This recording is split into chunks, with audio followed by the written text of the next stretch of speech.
दिनमके कर बाकुन गुण जान मारला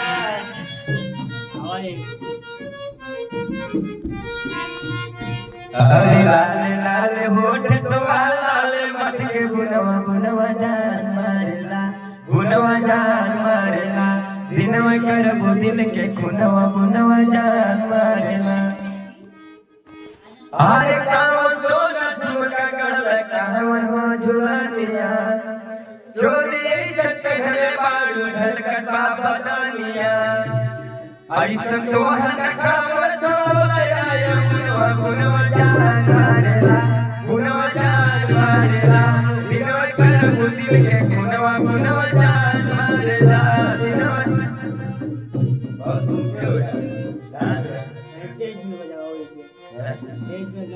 नहीं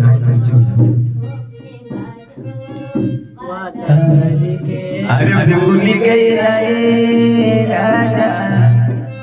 एगो मेहरारू बा ओकर आदमी जोन बा परदेश चल गइल बा ए सलेंद्र भाई फोन कई के अपने आदमी से कहले बा कि हे राजा जी जब से गइला ये बिरही के मेरा वेदना बढ़ती जात बा कैसे कहले बा अरे भूल गई रे राजा अरे भूल गई रे राजा जाई के विदेशवा हो भूल गई रे राजा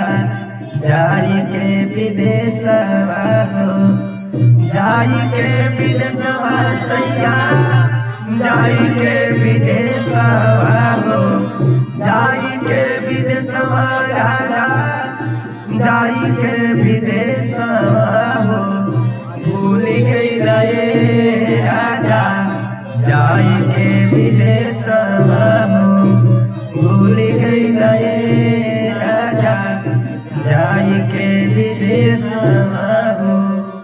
लेकिन ओकर आदमी उसे बड़ा तबाह होके विदेश गई ओकर आदमी फोने पे बतौले बा कि हमारा पास तो फोन मत करा का काले बा अरे कर जानी फोन गोरी अरे कर जानी फोन गोरी दिहलू कलेशवा हो कर जानी फोन गोरी दिहलू कलेशवा हो दिहलू कलेशवा रनिया दिहलू कलेशवा हो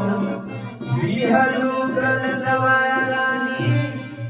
दिहलू कलेशवा हो कर जानी फोन गोरी दिहलू कलेशवा हो बंद करा बहुत खींचत है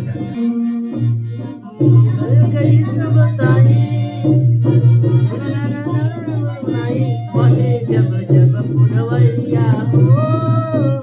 रे सैया हो जब जब पुरवैया हो अरे बाजेला घंटा घंटा खूब लागला हो कि निमिया तरवाना हो कि निमिया तरवाना माई के आसाना लगाला हो कि निमिया तरवाना माई के आसाना लगाला हो कि निमिया तरवाना कवन सवाद मैया निमिया में पावेली खाकल पियासल काए निमिया तरवा धावेली निमिया हरि हर निमिया सचुदा कहाला ओ कि निमिया तरवाना ओ कि निमिया तरवाना माई के आसाना धराला ओ कि निमिया तरवाना माई के आसाना धराला ओ कि निमिया तरवाना फूल ना पसान माई के बेलिया चमेली चंपा गुलाब रात रानी फूल बेली काहे अड़ौलवा माई के तना सुहाला ओ कि निमिया तरवाना ओ कि निमिया तरवाना माई के आसाला धराला हो की मिया दरवाना मर के आसाला धराला अरे कौनी की दुनिया वाली